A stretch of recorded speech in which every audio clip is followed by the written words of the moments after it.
तो हेलो दोस्तों, जय जवाहर, जय आदिवासी।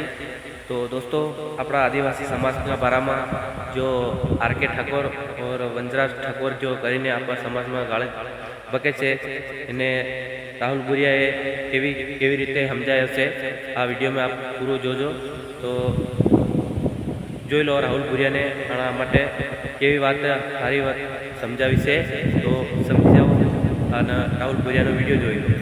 હેલો દોસ્તો, જય જવાહર, જય આદિવાસી।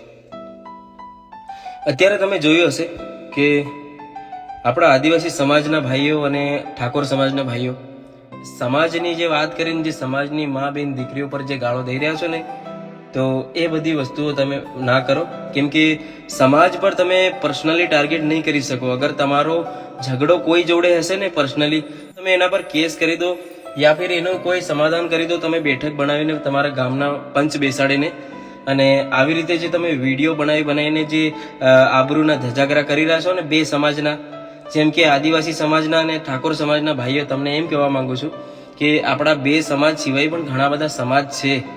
તો આ બધા લોકો આપણા જે તમે જો વિડીયો બનાવી રહ્યા છો ને, આપણને બધાને જોઈ રહ્યા છે કે કઈ રીતની હરકતો થઈ રહી છે અને કોણ કેવી રીતની ગાળો દઈ રહ્યા છે।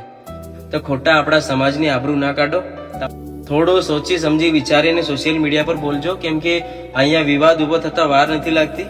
તો અગર કોઈને ફેમસ થવું હોય તો આવી રીતની ગાળો દઈને ફેમસ થવાનું કોઈ વિચારતા નહીં, કેમ કે એવી રીતનું બદનામ થઈને ફેમસ થવું કોઈ મતલબ વગરનું છે। કોઈ માન મર્યાદા ઇજ્જત ના હોય તો એ માણસને ફેમસ થઈને શું કરવાનું?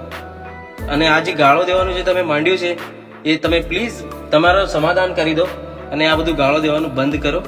અને અમુક લોકો પર્સનલી કહે છે કે રાહુલભાઈ તમે વિડીયો બનાવો, તો મારે પણ ગાળો દઈને વિડીયો બનાવવાનો? આ કોઈને સમજ પડે એવી રીતનું સમાધાન થાય એવી રીતનું તમે બોલો ને। જેટલા પણ લોકો અત્યારે વિડીયો બનાવી રહ્યા છે બધા એકબીજાને ગાળો દઈ રહ્યા છે। તમે કોઈનું સારું બોલો, કોઈનું હરકું થાય એવું બોલો, ખોટા વિવાદ ઉભા થાય અને ખોટા લોકોમાં સમાજમાં ઝઘડા થાય, આવું કામ ના કરો। અરે કોઈએ તમને વિડીયો બનાવવા કીધું છે તો તેની રીતે વિડીયો બનાવો।